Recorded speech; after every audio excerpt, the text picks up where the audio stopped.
अलैकुम वरहमतुल्लाहि वबरकातुहू।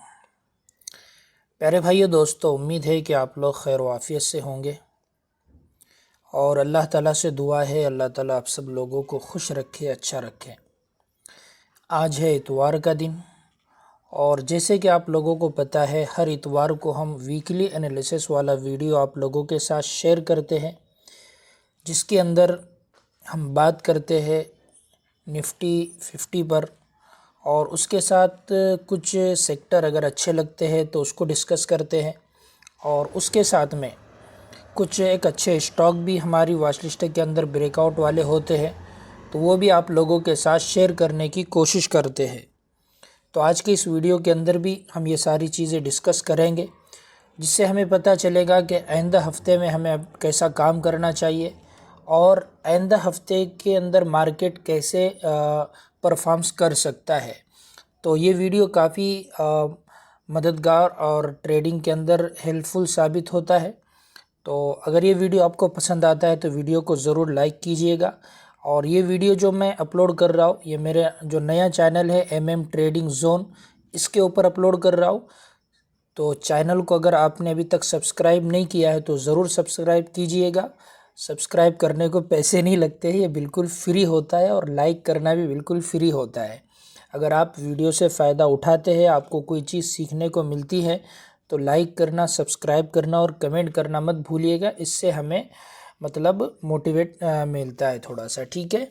बहरहाल ज़्यादा आपका टाइम वेस्ट ना करते हुए स्ट्रॉन्ग डिस्क्लेमर देता हूँ। इस स्टॉक मतलब वीडियो के अंदर हम जितना भी स्टॉक के बारे में या इंडेक्स के बारे में ज़िक्र करेंगे, ये सिर्फ़ और सिर्फ एजुकेशन और लर्निंग पर्पस से है। बाय सेल का बिल्कुल भी हमारी तरफ से रिकमेंडेशन नहीं है। अपना कीमती पैसा रिसर्च के बाद और आपको जब चीज़ समझ में आए उसके बाद ही किसी स्टॉक के अंदर डालिएगा और proper target, entry, stop loss को समझकर काम कीजिएगा ताकि आपका बड़ा लॉस ना हो। चलिए हम सबसे पहले निफ्टी को देखते हैं। अभी देखिए निफ्टी 50 का यहाँ पर मेरे सामने मंथली टाइम फ्रेम का चार्ट ओपन है, जो कि मुझे बहुत ही अच्छा लग रहा है। अगर आप इसके ऑल टाइम हाई को मार्क करेंगे तो आपको समझ में आएगा कि इसका ऑल टाइम हाई तकरीबन 26,277 का था। उसके बाद मार्केट के अंदर एक बड़ी गिरावट आई और गिरावट के बाद यहाँ पर एक बेहतरीन कप बना है और ये उसका हैंडल बना है। अभी थोड़ा सा इंतज़ार हमें सिर्फ ये है कि ये यहाँ पर प्राइस ऑल टाइम हाई को ब्रेक करे। और अभी देखेंगे आप तो बिहार के इलेक्शन हो गए और मार्केट को जैसे रिज़ल्ट इलेक्शन के चाहिए थे, गोया के वो रिज़ल्ट मार्केट ही के फेवर में है। मतलब मार्केट को लेना देना नहीं होता है कि हुकूमत इसकी बने या फुला की बने, फुला की ना बने, फुला पार्टी की बने, ये पार्टी की ना बने, लेकिन मार्केट ये चाहता है, हमेशा एक बात याद रखना, जो पहले से हुकूमत चली आ रही है, पहले से जो गवर्नमेंट चली आ रही है, उन्हीं की सत्ता वापस से आना चाहिए। ऐसा क्यों होता है? उसका रीज़न और उसकी वजूहात में से ये है कि कंपनियों को बड़े बड़े ऑर्डर वगैरह मिले हुए होते हैं और सत्ता चेंज होने से वो ऑर्डर के कैंसिल होने का बड़ा चांस हो जाता है, ठीक है। नई हुकूमत आती है, नई गवर्नमेंट आती है, उनकी नई पॉलिसी होती है और उनकी सोच नहीं होती है। पुरानी कंपनियों को बाज़ मरतबा रिजेक्ट कर देते हैं, वहाँ से मार्केट उस वजह से उसको नेगेटिव लेता है। लेकिन यहाँ पर वापस से जैसा मतलब जो पहली गवर्नमेंट थी बीजेपी की, उसको बीजेपी गठबंधन की जितनी भी उनकी सीटें थी, जितना उनको मतलब उम्मीद थी उससे कहीं ज़्यादा सीटें आई।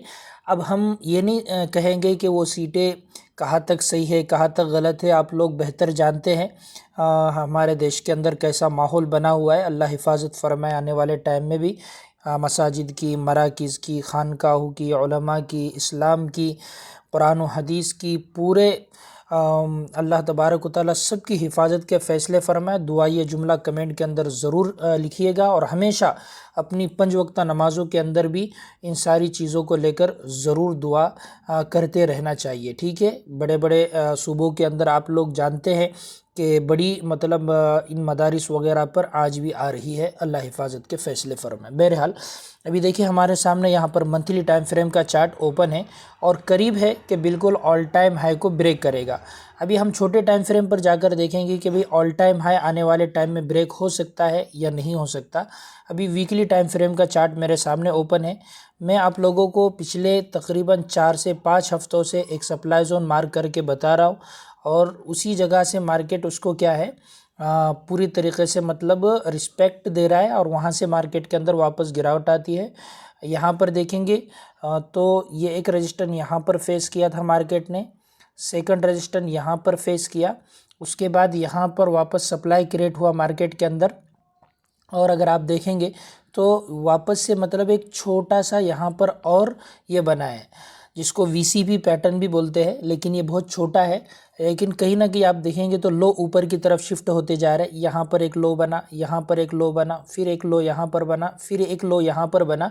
इसका मतलब क्या होता है, ये सीखने वाली चीज़ है। किसी भी स्टॉक के अंदर अगर आप देखेंगे जहाँ पर जब ये लो इस तरीके से ऊपर की तरफ शिफ्ट होते जाए और धीरे धीरे मार्केट मतलब ऊपर की तरफ प्राइस जा रहा है और रजिस्टेंस के करीब होता जा रहा है, तो बहुत बड़े चांस बन जाते हैं कि ये जो मतलब यहाँ पर रेजिस्टेंस है ना, प्राइस उसको ब्रेक करके ऊपर सस्टेन करे। अगर मार्केट इसको ब्रेक करता है और ब्रेक करने के बाद यहाँ पर एक अच्छे वॉल्यूम आते हैं और वॉल्यूम के साथ ब्रेकआउट होकर यहाँ थोड़ा सस्टेन करता है, तो आने वाले टाइम में मार्केट अच्छा बुलिश रह सकता है। ठीक है, अभी अगर यहाँ पर मैंने पिछले हफ्ते आपको एक ट्रेंड लाइन भी ड्रॉ करके बताया था जिसका भी यहाँ पर अच्छा खासा हमको ब्रेकआउट और सेम उसी जगह पर रिटेस्ट भी होता हुआ नज़र आया है। मैं इसको थोड़ा सा बड़ा करता हूँ ताकि आपको अच्छे से नज़र आए। अगर आप देखेंगे तो यहाँ पर मतलब ये ट्रेंड लाइन यहाँ पर इसका मतलब एक सपोर्ट है। इस जगह पर भी अगर आप गौर करेंगे तो ट्रेंड लाइन को ही मतलब रेजिस्टेंस फेस किया था और इस कैंडल के अंदर उसका ब्रेकआउट हुआ। ब्रेकआउट होने के बाद सेम इस कैंडल के अंदर आप गौर से देखेंगे तो उसी जगह को प्राइस ने किया है सपोर्ट कंफर्म करके ऊपर की तरफ यहाँ पर बुलिश कैंडल स्टिक पैटर्न बना हुआ है। ठीक है, तो आने वाले हफ्ता मुझे ऐसा लगता है कि बुलिश ही रहेगा मार्केट के लिए। और अगर ऑल टाइम हाई क्रॉस होता है जो कि बहुत बड़ी बात नहीं है, सिर्फ एक हाई अगर मार्केट लगाता है तो 300-400 पॉइंट का मार्केट उसके ऊपर निकलेगा और फिर एक अच्छा खासा रेट मतलब ऊपर ही की तरफ मार्केट के जाने के चांस लग रहे हैं। ठीक है, तो ये हमारा निफ्टी 50 का एनालिसिस था। किसी सिर्फ एक सेक्टर की हम बात ना करते हुए अगर आप ऑटो सेक्टर को देखेंगे, IT सेक्टर को देखेंगे और उसके साथ में आप मेटल सेक्टर को देखेंगे तो ये सारे के सारे सेक्टर है ना बिल्कुल आपको बुलिश ही नज़र आएंगे। ठीक है, तो मुझे यहाँ पर मार्केट काफ़ी अच्छा ही इस हफ्ते आने वाले हफ्ते के लिए भी लग रहा है। ठीक है, तो इतना होने के बाद कुछ एक स्टॉक है जिसके बारे में मैं डिस्कस करूँगा।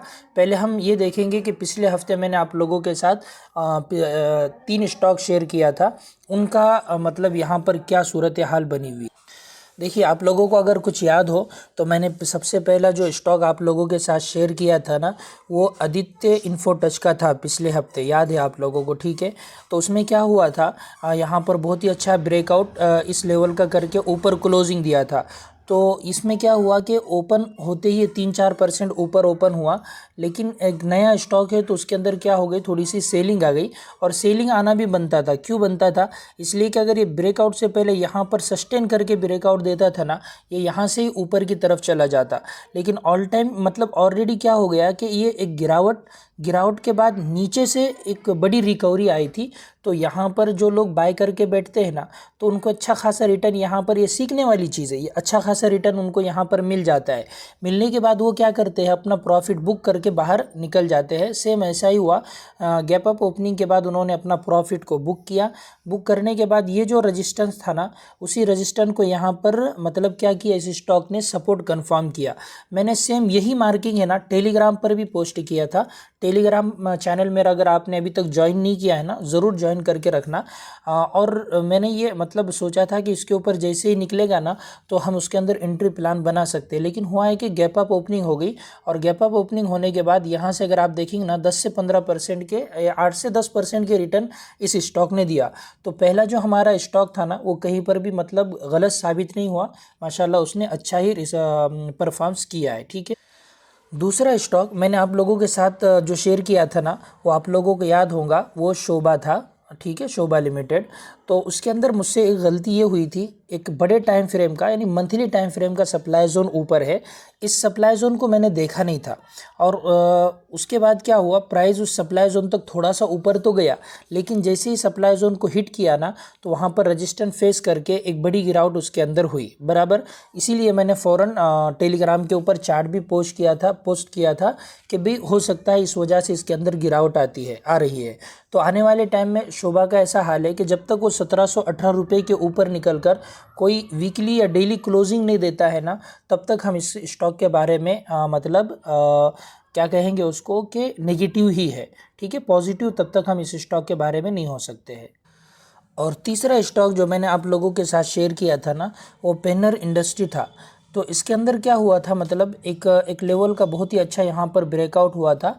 और मतलब ब्रेकआउट भी है ना, फेल होने का कोई चांस इसके अंदर था नहीं, इसलिए कि बहुत अच्छा ब्रेकआउट था। वॉल्यूम वगैरह भी काफ़ी अच्छे थे, सारी चीज़ें अपन ने इसके अंदर देखे थे। लेकिन क्या हुआ कि टारिल के अंदर मतलब बहुत बड़ी गिरावट आई, जो इस सेक्टर का स्टॉक है। मेरे ख्याल से उसी रीज़न की वजह से ये स्टॉक के अंदर बड़ी गिरावट आई। अगर आप देखेंगे तो इसका क्वार्टरली रिजल्ट तोड़फोड़ आया हुआ है, काफ़ी अच्छा क्वार्टरली रिजल्ट है। कंपनी को बड़े ऑर्डर भी मिले हुए, कंपनी के फंडामेंटल स्ट्रांग है। इसके बावजूद भी इस स्टॉक के अंदर है ना, खामखा मुझे ऐसा लगता है कि बग़ैर किसी ख़ास रीज़न के, मतलब क्या है कि कोई और डूब रहा है तो उसके डूबने के चक्कर में स्टॉक भी डूब गया। ठीक है, तो इस वजह से इसके अंदर बड़ी गिरावट रही है। तो अगर हमारा लॉन्ग टर्म का व्यू इस स्टॉक के बारे में है ना, तो जब तक ये जो यहाँ पर लो मैं मार्क कर रहा हूँ ना, ये लो के ऊपर स्टॉक है ना, तो हमें डरने की ज़रूरत नहीं है। लेकिन अगर कहीं ना कहीं इस लो को भी ये स्टॉक ब्रेक करता है ना, तो फिर एक बड़ी गिरावट और इसके अंदर हो सकती है। इसलिए इस स्टॉक के अंदर थोड़ा सा सतर्क रहकर ही हम काम करें। अगर डेली टाइम फ्रेम पर भी उसको जाकर मार्क करें ना, तकरीबन यही उसकी 211-210 रुपये के आसपास की लेवल आती है। ये पूरा के पूरा एक जोन ही इसने यहाँ पर क्रिएट किया हुआ था।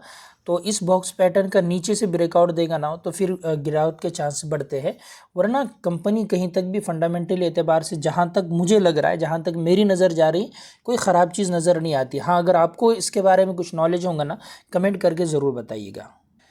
आज जो मैं सबसे पहला स्टॉक आप लोगों के साथ शेयर कर रहा हूँ ना, वो फार्मा सेक्टर की एक कंपनी है। और इसको लिस्ट होकर है ना, बस ये दूसरा ही महीना चढ़ रहा है।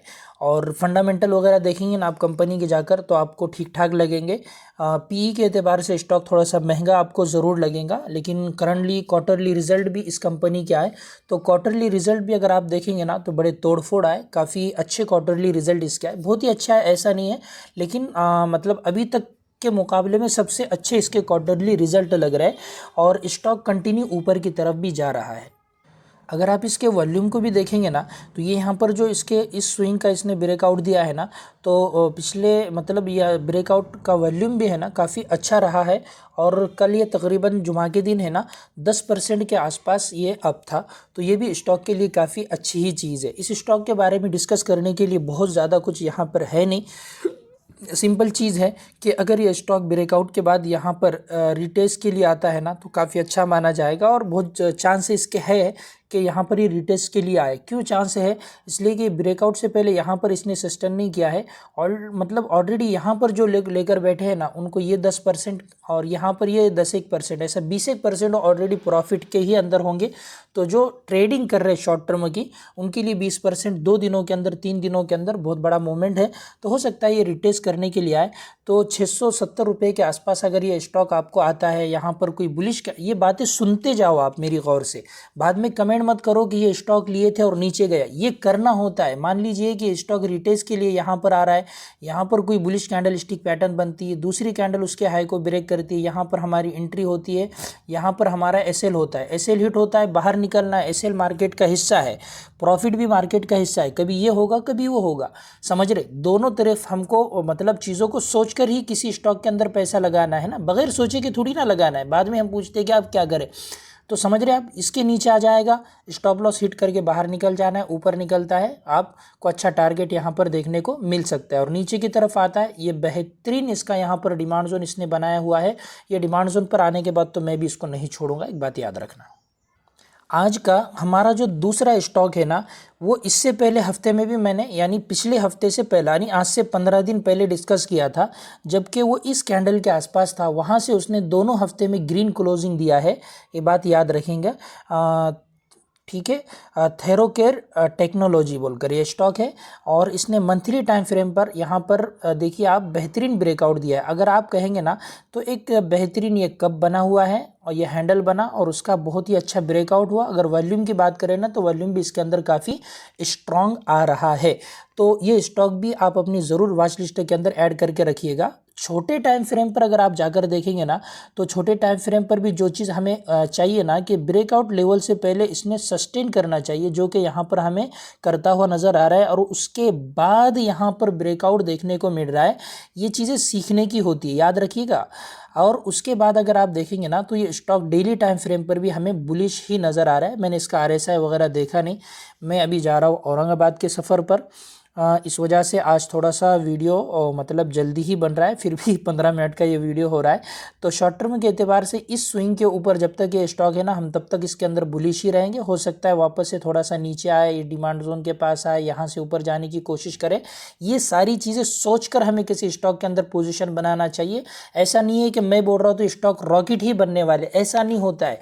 स्टॉक नीचे आते हैं, ऊपर आते हैं, तो ये जितने लेवल हम यहाँ पर डिस्कस करते हैं ना, इन सारे लेवलों को चार्ट पर मार्क करके रखना, इनसे लर्निंग लेना, इनसे सीखना, और एक प्रॉपर सोच के बाद ही किसी स्टॉक के अंदर एंट्री प्लान बनाना चाहिए। या फिर फ़ौरन इस कैंडल को मतलब इस हाई को अगर कल की ही कैंडल ब्रेक करती है तो यहाँ पर भी हम एंट्री लेकर बैठ सकते हैं, और स्टॉप लॉस हमारा लेकिन यही रहेगा जो थोड़ा सा बड़ा होता है। इस बात को भी आप जहन में रखिएगा। आज का हमारा जो तीसरा स्टॉक है नेशनल एल्युमिनियम। इस स्टॉक के बारे में आप लोगों को पता है, जब ये सब लोग इससे डर रहे थे और 140 रुपये के आसपास ये स्टॉक गिरते हुए यहाँ पर आया था। 3 महीने का चार्ट मैं यहाँ पर देख रहा हूँ, यानी हर कैंडल यहाँ पर 3 महीने की आपको नज़र आ रही है। तो 2007-8 का इस स्टॉक ने यहाँ पर ब्रेकआउट दिया था। तो यहाँ पर सब जब डर रहे थे ना, आज भी मेरे चैनल पर वीडियो मौजूद है, जाकर देख लेना। वहाँ से स्टॉक ऑलमोस्ट बिल्कुल आप देखेंगे तो 120 मतलब देखिए कितने परसेंट उसने रिटर्न दिया है। 1 मिनट, आप देख सकते हैं तकरीबन 90% के रिटर्न मेरे उस वीडियो से यहाँ पर इस स्टॉक ने दिया है, जिसको पोस्ट करके भी मेरे ख्याल से अच्छा खासा टाइम हो ही रहा होगा। जब वो 140 रुपये के आसपास था तब मैंने इसके ऊपर वीडियो बनाया था। तो यहाँ पर अभी भी इस स्टॉक को देखेंगे ना तो यहाँ पर बेहतरीन ब्रेकआउट लॉन्ग टर्म का, उसके बाद अच्छा खासा रिटर्न, उसके बाद एक बड़े टाइम पर रिटेस्ट, और उसके बाद करंट इस हाई को भी स्टॉक ब्रेक करके ऊपर निकलने की तैयारी कर रहा है। लेकिन अभी कर दिया कि ब्रेक, अभी बिल्कुल भी ब्रेकआउट यहाँ पर नहीं हुआ है, हमें थोड़ा सा इंतज़ार करना चाहिए। हाँ, शॉर्ट टर्म के एतबार से अगर हम देख रहे हैं तो फिर छोटे टाइम फ्रेम पर आपको जाकर इसकी स्टडी करना पड़ेगा, जो कि अभी हम करेंगे। क्वार्टरली रिजल्ट इसके करंटली अभी आए, जिसके बाद इसके अंदर अच्छा खासा मोमेंट बना, और क्वार्टरली रिजल्ट इसके काफ़ी तोड़-फोड़ और काफ़ी अच्छे आए हुए हैं। ठीक है, मंथली टाइम फ्रेम पर भी मुझे अच्छा ही लग रहा है। वीकली टाइम फ्रेम पर अगर आप जाकर देखेंगे ना तो ये स्टॉक मतलब यहाँ पर वॉल्यूम देखेंगे तो बहुत ही बेहतरीन वॉल्यूम इस स्टॉक के अंदर आते हुए हमें नज़र आ रहा है, लेकिन इस लेवल को ये रेजिस्टेंस फेस कर रहा है, ये बात याद रखिएगा। डेली टाइम फ्रेम हमें बताएगा इसके अंदर क्या करना है। डेली टाइम फ्रेम पर अगर आप देखेंगे तो कम वॉल्यूम के साथ यहाँ पर गिरावट आ रही है। तो जब तक ये स्टॉक इस हाई को ब्रेक करके ऊपर नहीं जाता है, शॉर्ट टर्म के एतबार से हम एंट्री इसके अंदर नहीं बनाएंगे। हाँ, अगर इन लेवल के आसपास हमें स्टॉक गिरावट के अंदर मिलता है तो हम इसके अंदर एंट्री बनाएंगे। स्टॉप लॉस हमारा ब्रेकआउट कैंडल का लो रहेगा अगर हम यहाँ पर एंट्री बना रहे हो तो ये सारे स्टॉक आपको कैसे लगे, वीडियो कैसा लगा, कमेंट करके ज़रूर बताइएगा। अपने दोस्तों के साथ इसको शेयर कीजिएगा। अस्सलामु अलैकुम व रहमतुल्लाहि व बरकातुहू।